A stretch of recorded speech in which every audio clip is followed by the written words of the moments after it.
चलिए अगली खबर का रुख कर लेते हैं। खबर आपको बता रहे हैं लखनऊ से, जहां बीजेपी नेताओं के चुनावी दौरे लगातार जारी है। भूपेंद्र सिंह चौधरी का मुजफ्फरनगर का आज दौरा है। मीरापुर में बूथ सम्मेलन को भी संबोधित करेंगे, खतौली में भी बूथ सम्मेलन को संबोधित करेंगे। केशव प्रसाद मौर्य डिप्टी सीएम का भी आज चुनावी दौरा है, अलीगढ़ जाएंगे, यहां पर अलग अलग कार्यक्रमों में शामिल होंगे।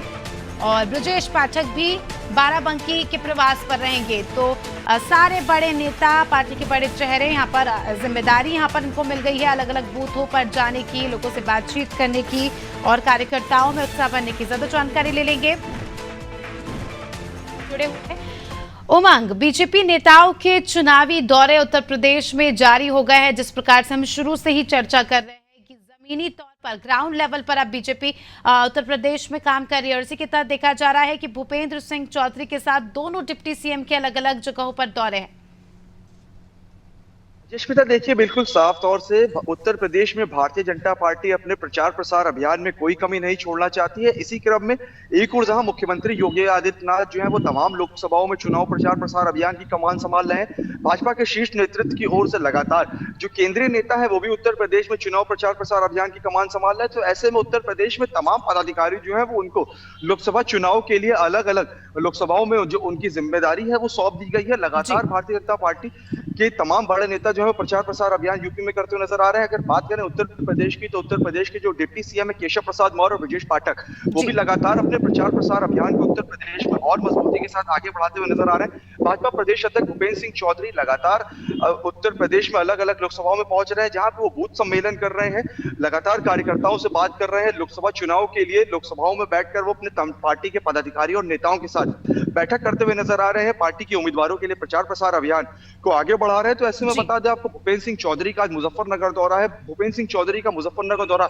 महत्वपूर्ण हो जाता है, क्योंकि वहां पे वो बूथ अध्यक्ष सम्मेलन को तो संबोधित करेंगे, इसके साथ ही वहां पे पार्टी के पदाधिकारियों की बड़ी बैठक भी लेंगे। इसके साथ ही डिप्टी सीएम आज ब्रजेश पाठक जो है वो भी बाराबंकी के प्रवास पर रहेंगे, जहां पे वो एक बड़ी जनसभा को संबोधित करेंगे। ब्रजेश पाठक की जनसभा को लेकर भारतीय जनता पार्टी के कार्यकर्ताओं में और आम लोगों में काफी उत्साह है, क्योंकि ब्रजेश पाठक भाजपा के काफी लोकप्रिय नेता है और आज वो लखनऊ के पड़ोसी जिले बाराबंकी में आज एक बड़ी जनसभा करने जा रहे हैं। तो ऐसे में कहीं ना कहीं उनकी आज की जनसभा जो है वो काफी महत्वपूर्ण हो जाती है।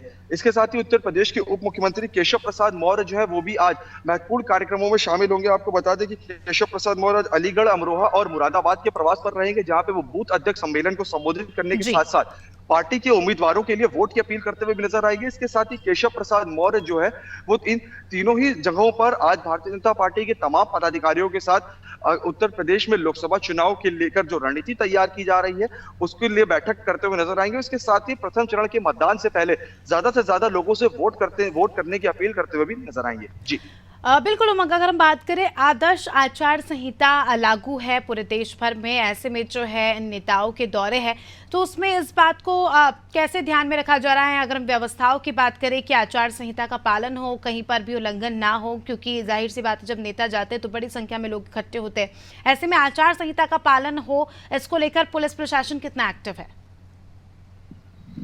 जी देखिए, बिल्कुल साफ तौर से उत्तर प्रदेश के जो मुख्य निर्वाचन अधिकारी हैं संदीप लड़वा, उन्होंने तमाम राजनीतिक दलों के प्रतिनिधियों के साथ बैठक की थी, जिसमें उन्होंने आचार संहिता के उल्लंघन को लेकर साफ तौर से कह दिया था कि अगर कोई भी राजनीतिक दल जो है वो कानून का उल्लंघन करता हुआ पाया जाएगा तो उसके ऊपर सख्त कार्रवाई की जाएगी। तो ऐसे में उत्तर प्रदेश में जहां एक और सभी राजनीतिक दल अपनी चुनावी रैलियों का आगाज कर रहे हैं, बड़ी बड़ी जनसभाएं कर रहे हैं, तो ऐसे में निर्वाचन आयोग जो है वो पूरी तरह से एक्टिव मोड में नजर आ रहा है। जो उत्तर प्रदेश पुलिस जो है वो लगातार इन तमाम बड़े कार्यक्रमों पर अपनी नजर बनाए हुए है। इसके साथ ही निर्वाचन आयोग के अधिकारी जो है वो लगातार इन सभी कार्यक्रमों पर अपनी नजर बनाए हुए हैं कि अगर कहीं पे किसी तरह की गड़बड़ी पाई जाती है तो उसी हिसाब से उस जगह पर कार्रवाई भी की जाएगी। हालांकि अभी तक आपको बता दें कि उत्तर प्रदेश में तमाम राजनीतिक दलों ने अपने कार्यक्रम आगे बढ़ाए। भारतीय जनता पार्टी की ओर से कई बड़ी जनसभाएं की गई हैं, जिनमें हजारों की संख्या में जो लोग थे वो शामिल हुए हैं अपने नेताओं को सुनने के लिए। अभी तक यूपी में किसी बड़े नेता के ऊपर निर्वाचन आयोग द्वारा कोई कार्रवाई की नहीं गई है, क्योंकि अभी तक ऐसा कोई मामला भी संज्ञान में नहीं आया है जहां पे चुनाव निर्वाचन जहाँ पे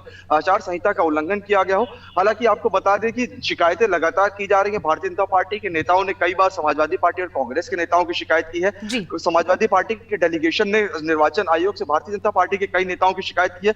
हालांकि निर्वाचन आयोग जो है वो लगातार अपनी नजर बनाए हुए हैं इन सभी चीजों के ऊपर। अगर कहीं पे आचार संहिता का उल्लंघन करते हुए पाया जाता है तो निर्वाचन आयोग ने साफ किया है कि सख्त से सख्त कानूनी कार्रवाई जो है वो नियम तोड़ने वालों के ऊपर की जाएगी। जी बिल्कुल उमंग, एक तरफ हम देख रहे हैं कि बीजेपी के छोटे कार्यकर्ता से लेकर केंद्रीय नेतृत्व तक चुनाव की तैयारी में जुट चुकी है। पार्टी पूरी तरह से जो है साम दाम दंड भेद के साथ मैदान में उतर रही है। और जिस प्रकार से आज हमने बात की कि दोनों ही डिप्टी सीएम और पार्टी के बड़े नेता जाएंगे, कार्यकर्ताओं से बात करेंगे, वॉलंटियर्स से बात करेंगे, उनमें जोश भरेंगे, तो कहीं ना कहीं हम देख सकते हैं कि पूरी 100% तैयारी के साथ बीजेपी यहाँ पर काम कर रही है। वहीं अगर विपक्षी दलों की बात करें तो अब कई सारी ऐसी सीटें हैं जहाँ पर नाम भी घोषित नहीं हो पाए, उथल पुथल मची है।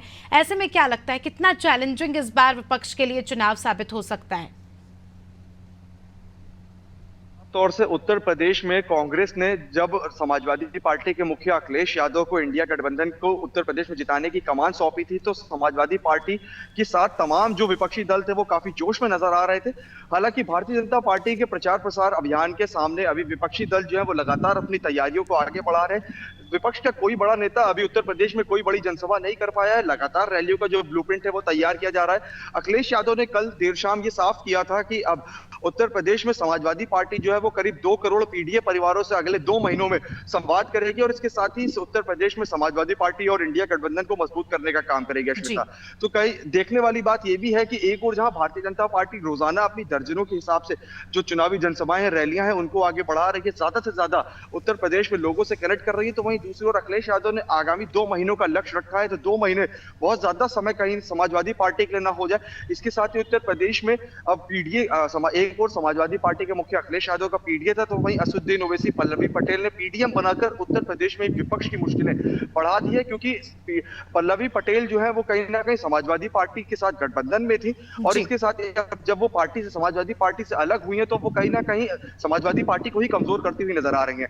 इसके अलावा इंडिया गठबंधन लगातार बसपा सुप्रीमो मायावती से बातचीत कर रहा था कि अगर बहुजन समाज पार्टी उत्तर प्रदेश में अपना समर्थन इंडिया गठबंधन को दे देती है तो इंडिया गठबंधन को और काफी ज्यादा इससे फायदा हो सकता है। लेकिन बसपा सुप्रीमो मायावती ने साफ कर दिया था कि वो किसी दल के साथ गठबंधन में चुनाव नहीं लड़ेंगी उत्तर प्रदेश, और इसके साथ ही जहां भी बहुजन समाज पार्टी को चुनाव लड़ना होगा बहुजन समाज पार्टी अकेले अपने दम पर चुनाव लड़ेगी। तो ऐसे में जिस तरह से विपक्ष एकजुटता दिखा रहा था पिछले कुछ महीनों में, वो एकजुटता कम होती हुई नजर आ रही है क्योंकि सभी दल जो है वो अपना प्रचार प्रसार कर रहे हैं। लेकिन अगर बात करें गठबंधन की तो जब राजनीतिक दलों के बीच गठबंधन है तो नेताओं को मिलकर प्रचार प्रसार अभियान की कमान संभालनी चाहिए, क्योंकि कार्यकर्ता और पदाधिकारी जो है वो लगातार ग्राउंड पर उतरकर मेहनत कर रहे हैं और जब नेता उनसे कहते हैं कि आप लोग मजबूती के साथ प्रचार प्रसार अभियान को आगे बढ़ाइए और नेताओं में तालमेल की कमी नजर आती है, तो ऐसे में कहीं ना कहीं कार्यकर्ता और जो पदाधिकारी हैं उनके अंदर भी जो फोकस है वो कम होता नजर आता है। जी बिल्कुल, तो अब देखने वाली बात होगी क्योंकि पहले चरण के चुनाव को महज कुछ ही दिन शेष है, गिनती के दिन शेष है और उसके पहले भी विपक्ष यहाँ पर इतना अलर्ट नजर नहीं आ रहा जितना हम देख रहे हैं। बीजेपी जो है ग्राउंड लेवल पर एक्टिव नजर आ रही है, कार्यकर्ताओं से बात कर रहे हैं, वॉलंटियर्स से, और बूथ स्तर पर यहाँ पर काम किया जा रहा है। अब देखने वाली बात होगी कि आगामी समय में क्या कुछ रणनीति बनती है और किस लेवल का काम यहाँ पर विपक्ष द्वारा भी किया जाता है। बहुत बहुत शुक्रिया आपका उमंग, हमारे साथ जुड़ने के लिए और तमाम जानकारी के लिए।